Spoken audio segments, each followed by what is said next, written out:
Hi, I'm Shoestring J and welcome back to my channel where I talk about all things thrifty, frugal and sustainable. And it's such a beautiful day today. I'm going to go and chat to you up the garden. So I'm trying to get this camera straight, but the patio is sitting on is very wonky, it's very old. So I'm taking advantage of the fact that it's a lovely sunny day to use the new shaded bit that Justin created yesterday by putting up the gazebo. And just clearing the area really. We had a tree taken down here, as I mentioned in the video. Having my coffee. So I've been out with the dog and had to come back and put a cotton dress on, which is one I just picked up, I don't know, a while back. I didn't think it cost me very much. I can't remember what it cost me, but it's an old one from Next. It does have rather puffy sleeves, so it's a bit of a prairie dress. It's not really my style, but having said that, it's extremely cool today, so I am wearing it. I don't wear dresses much since I left work because I just live in jeans and tracky bottoms and stuff, which is very lazy, isn't it? But I work from home, so what the hell. Anyway, I was lying in bed this morning, woke up early but didn't get up, and just reading Reddit. And I've got into reading Reddit recently. I hadn't really, sorry, me kicking the camera. I hadn't really got into Reddit before until very recently, and I was looking for the frugal threads, and I've joined a few, and anti-consumption threads and things like that. And somebody said, I want to consume much less, I want to jump on the sort of anti-consumer bandwagon, but I like watching lifestyle YouTubers and following them on social media, and it seemed to be the kind of lifestyle where you're showing fashions and showing how nice your house is and those kind of lifestyle places where they do hauls and that sort of thing. Which ones should I watch? Because they all make me want more. They make me want to change my clothes. They make me want to lose weight. They make me want to be more perfect than I actually am, make my house better, makes my house is too small and all that kind of thing. So basically, watching these social media influencers, lifestyle influencers, made her feel really inadequate. And that is the thing, isn't it? That's what happens. So my response to her was, I don't think the two go together. I don't think that you can really want to get into that kind of anti-consumption, frugal mindset and watch those people, because they will make you feel dissatisfied. So certainly I found that myself. I've mentioned this before. There was some sort of DIY type influencers that I like to follow on Instagram, but they just spend so much money and they're always just wasting stuff by ripping down a new room to create content, and I just thought this was crazy, ripping down all the new decor that'd been there like 6 months and changing it because maybe they've been sponsored to do a sort of sponsored post, or they'd been gifted some stuff, or they just needed content, as I say. And I just thought that's terrible, so I don't want to encourage that. So I unsubscribed and unfollowed. So that's really what I was thinking about, that you can't, if you really want to get into a frugal mindset and you want to consume less and be more sustainable, then you have to kind of edit what you're looking at really, and find people to inspire you that are actually following the path that you wish to follow. And also just question your motives for doing it. Why do you want to do it? I mean, if you're really, really skint, that would be a good reason. But if you really don't approve of all the overconsumption in our society, then that's a good reason too. Just remember why you're thinking that way, and what you want to change, And I think that getting into a frugal mindset is really your kind of first thing you need to do, really.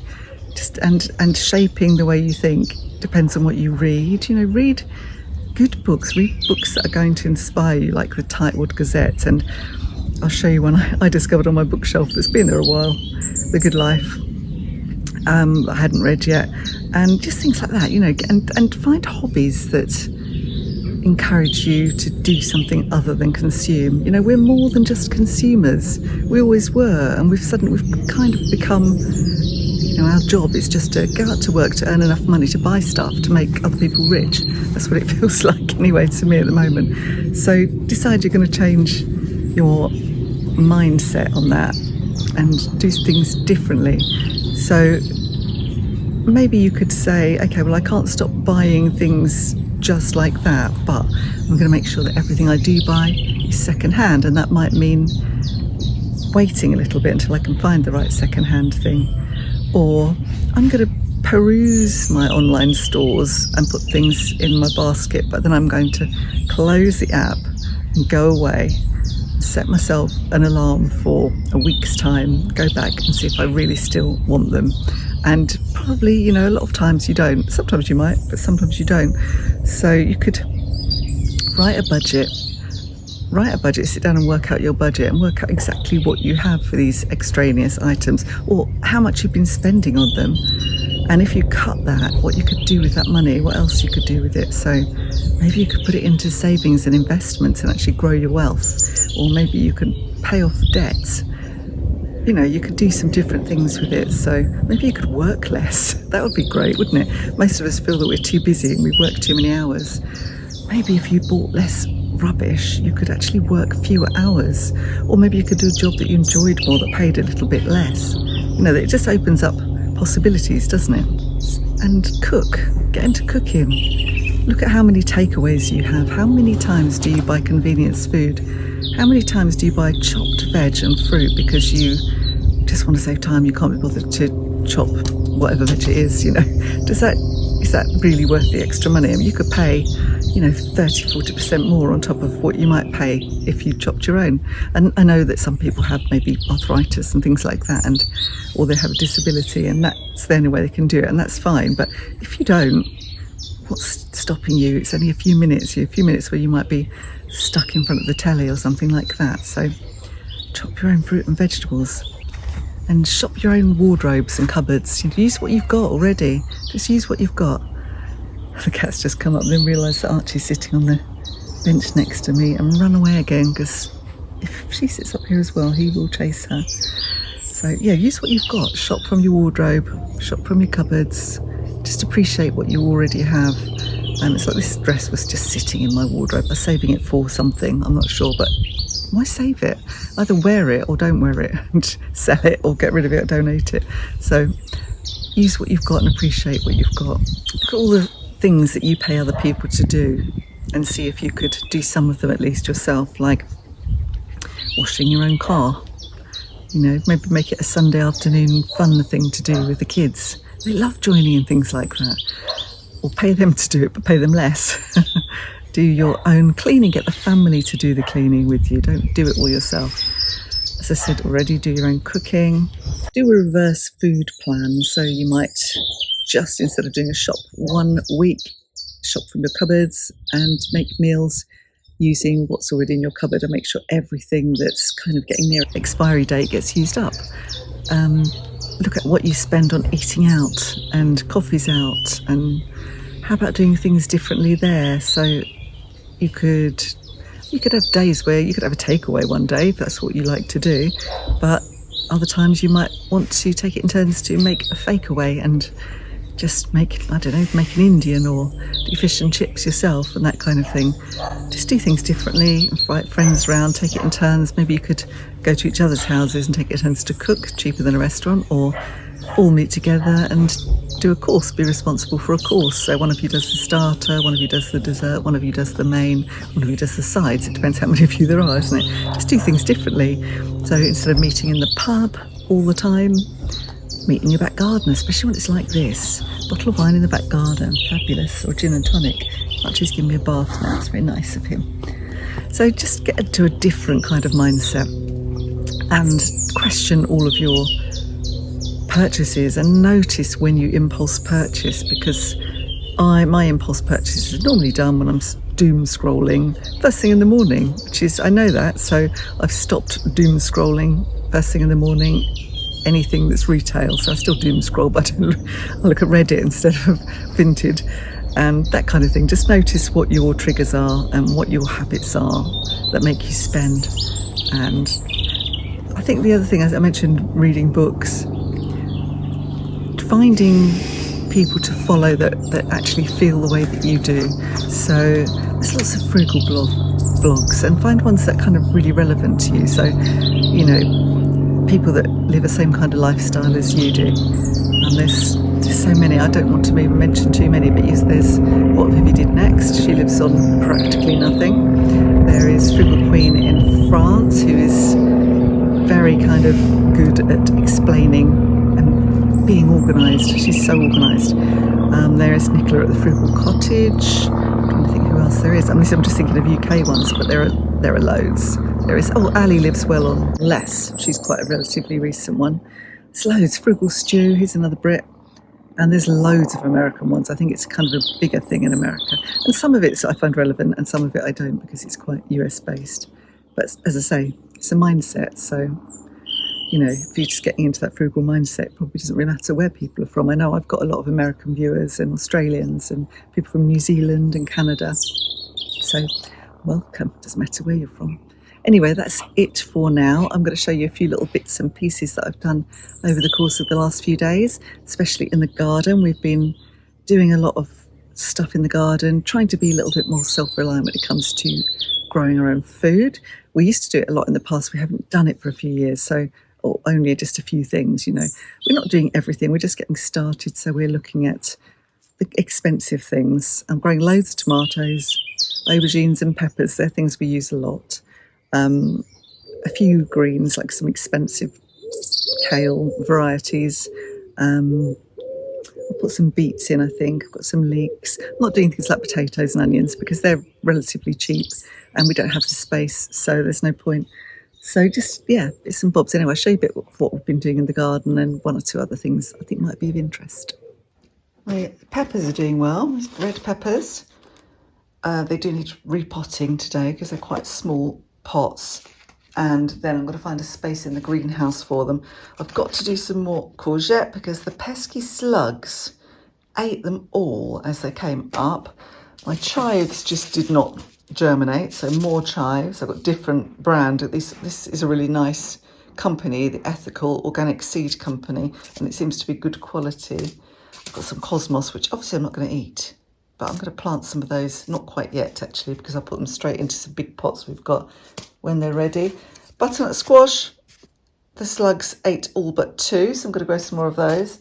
I've got organic cool salad, but I don't know quite when I'm going to sow that or where. That'll go straight out somewhere, I think. I love this stuff, it's really nice. So yes, all these were free. Becky picked them up outside someone's house. Don't know how old the seed is, but I'll stick that in somewhere as well. Blue denim. I think it looks like it came free with a magazine. How old is it? 2024, it'll still work. Yeah, get them in somewhere. So I'm potting on my tomatoes. These ones were really not doing well. They need some support because the pots were a bit small and they were getting a bit dry, but they are okay. They are Matina tomatoes. I think they're a black tomato.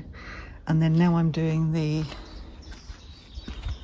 Alicantes. I'm just doing those now in quite small pots as well. So I've got to repot these red peppers and also the aubergines. They need bigger pots. The runner beans are going crazy. I need actually to just go outside now. I've got some chili peppers in there that are being a bit eaten.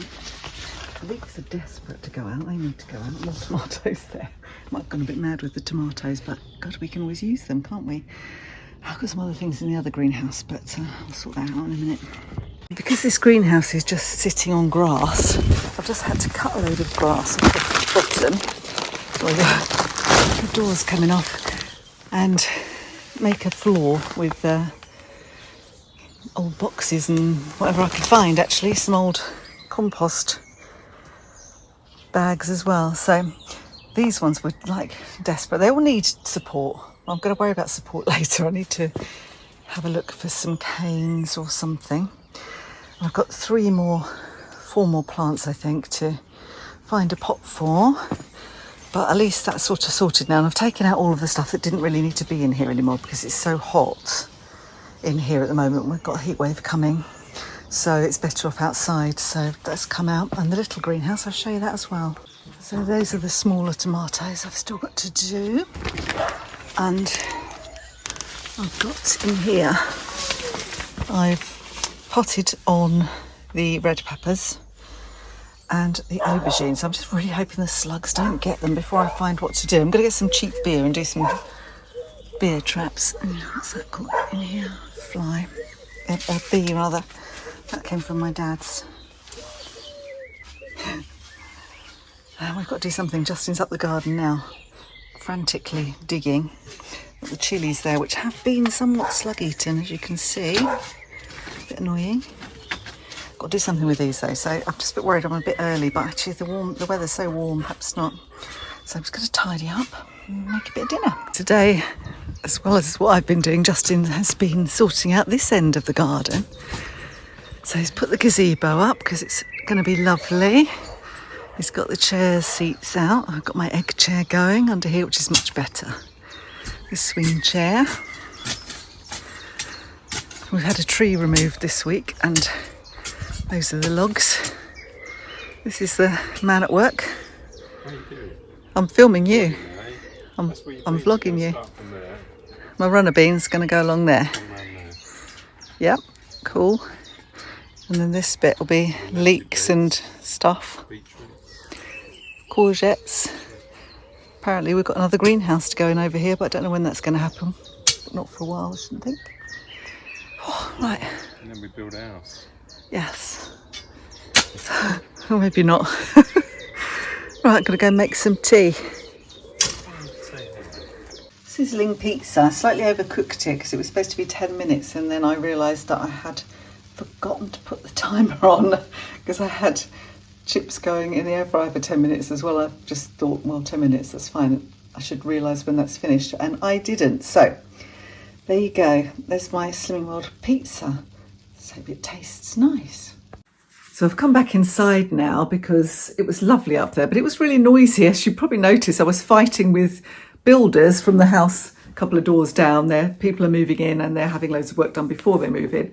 And an aircraft that was just circling for some reason. I don't know why. It's so annoying as soon as you decide to film. Anyway, this is well, first of all, I should say that pizza was delicious. And for those of you who don't understand about Slimming World, you could make it anyway. So I used it for a wholemeal wrap. So we had wholemeal wraps, which was my healthy extra B for the day. You have to have something wholemeal bready.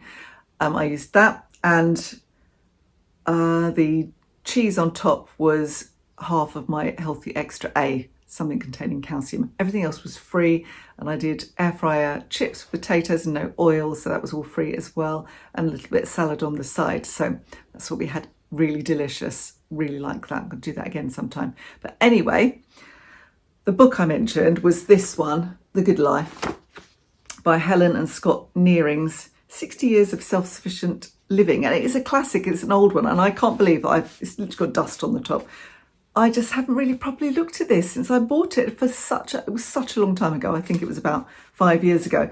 And I was just having a look at it while I ate my breakfast this morning and thinking, what goes around comes around. And it's really interesting because they wrote this, they wrote it sometime after they'd been living this good life for a long time. But what made them decide to live the way they did was the Great Depression. And that was in the 1930s in America. So I'll read a bit of the introduction, which is really revealing, I think. So they said, during the deepest part of the Great Depression in 1932, we moved from New York City to a farm in the Green Mountains.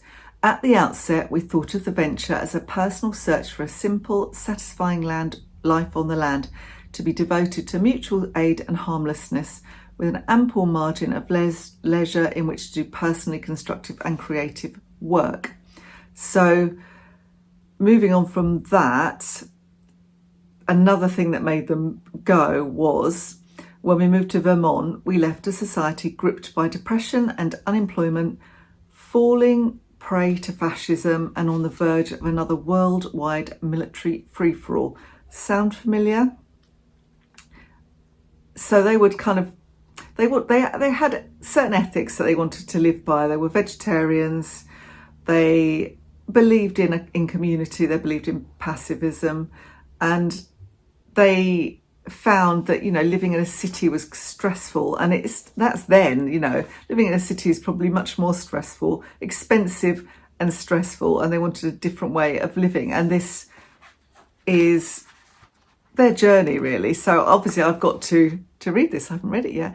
No doubt I'll come back and do a review of it once I've read it, but I couldn't believe when I was reading the introduction to think, oh my goodness, I wonder how many people feel like doing that or are actually doing that in response to what's going on in America and in the world at the moment. So it's all right where, in those days, you know, you could go and get a big plot of land for hardly any money. I think you still can do that in America. It's such a big country. In the UK, land is at a premium.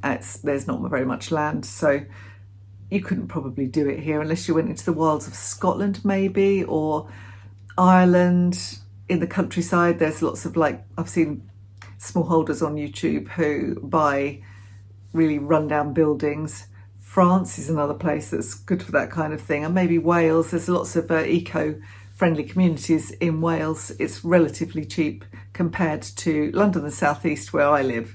Very, very expensive indeed. So it depends where you live, doesn't it? I just think it's really interesting. I just thought it was worth a mention.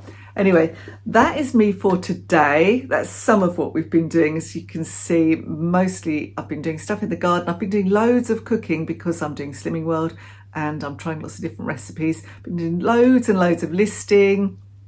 Boot sale season is upon us. So, you know, it's like a flea market if you're not in the UK, and people are clearing out, and I've been finding lots of interesting stuff and getting it listed on eBay. And that's it really. So that's what we've been doing. So I haven't been spending a great deal of money on myself. Mostly I've just been spending money on stock. I haven't spent very much money on the garden, bought a few seeds. I do need to try and get some more compost. They had a brilliant deal on compost in Lidl actually. I bought a couple of bags yesterday, which I've nearly used, but I couldn't fit any more in my trolley. So I've got to get more compost. I need to get some mulch. We are making compost, but it's not ready, and it's not really ever going to be enough really for the whole garden. So yeah, got stuff to do. Try not to spend too much money because obviously it defeats the object. Want to grow as much as possible, doing a bit of the good life. So anyway, if you enjoyed this video, please do give me the thumbs up, and don't forget to subscribe if you don't already. I do occasionally look at my analytics and realise that quite a lot of people seem to watch but don't subscribe, and I think just give me a little subscribe, then you can hit your notifications bell and you'll know next time I'm about to publish a video and upload a video. So that's it for today. As I said, thank you so much for watching this far, and I will see you hopefully next time. Bye for now.